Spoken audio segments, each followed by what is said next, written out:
Hello दोस्तों, आइए हम लोग समझते हैं सूक्ष्मदर्शी की विभेदन क्षमता के बारे में, रिजॉल्विंग पावर ऑफ माइक्रोस्कोप के बारे में।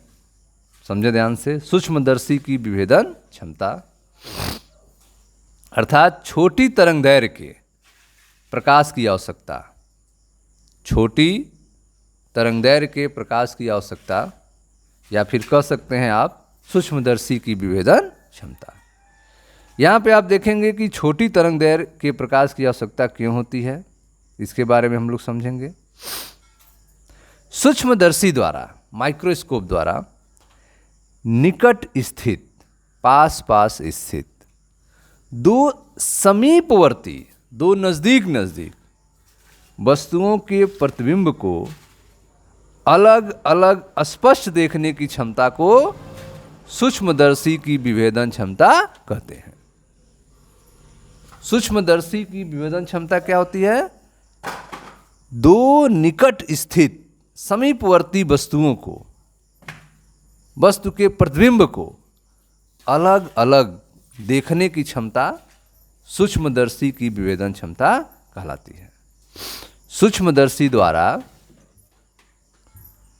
निकट स्थित दो समीपवर्ती वस्तुओं के प्रतिबिंबों को अलग अलग स्पष्ट देखने की क्षमता को सूक्ष्मदर्शी की विभेदन क्षमता कहते हैं। इसके व्युत्क्रम को सूक्ष्मदर्शी की विभेदन सीमा कहते हैं। विभेदन क्षमता के व्युत्क्रम को सूक्ष्मदर्शी की विभेदन सीमा कहते हैं। ठीक है। सूक्ष्मदर्शी की विभेदन सीमा उन दो बिंदु वस्तुओं के बीच न्यूनतम दूरी के बराबर होती है जो सूक्ष्मदर्शी में से देखने पर ठीक अलग अलग दिखाई देती हैं।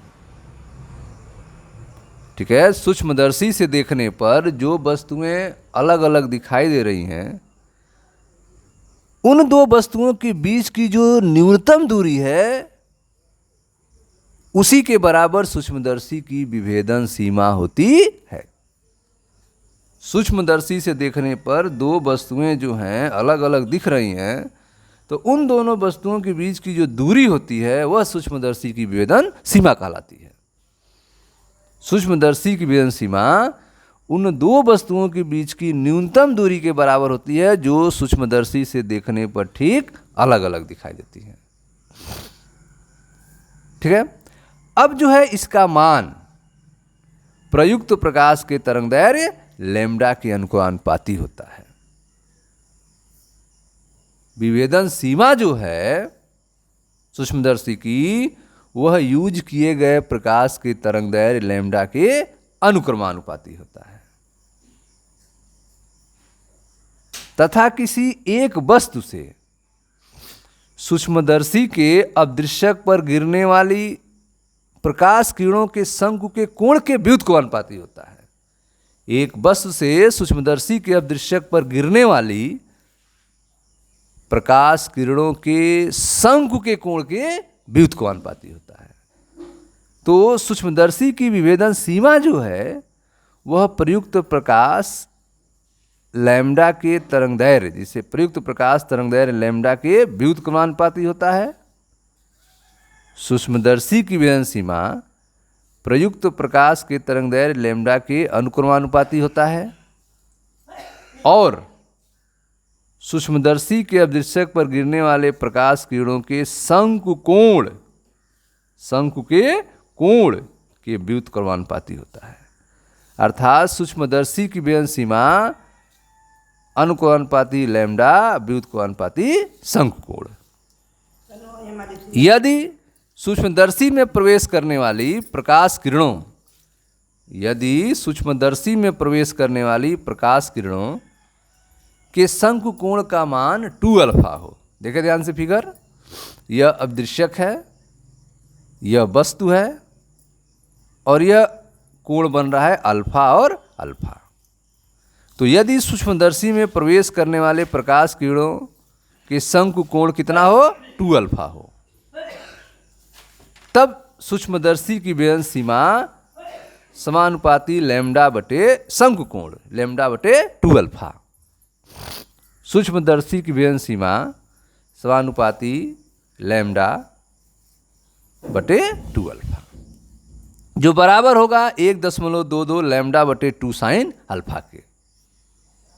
सूक्ष्मदर्शी की विभेदन सीमा बराबर 1.22 लैम्डा बटे 2 साइन अल्फा।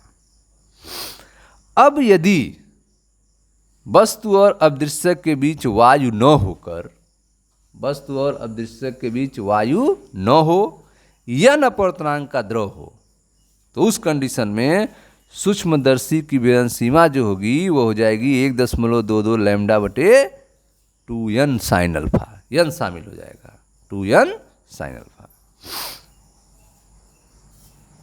तो सूक्ष्मदर्शी की विभेदन सीमा बराबर 1.22 लैम्डा बटे 2n साइन अल्फा, जहां n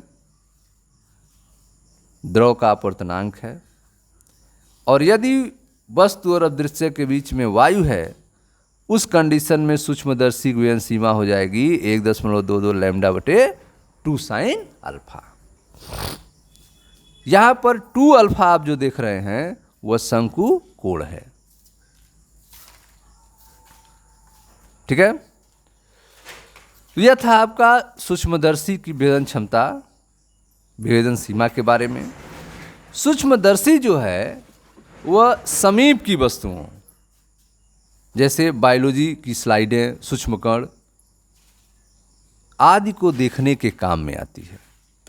माइक्रोस्कोप जो है, सूक्ष्मदर्शी जो है, वह समीप की वस्तुओं को देखने के काम आती है। इन वस्तुओं को हम किसी प्रकाश स्रोत से प्रकाशित करते हैं।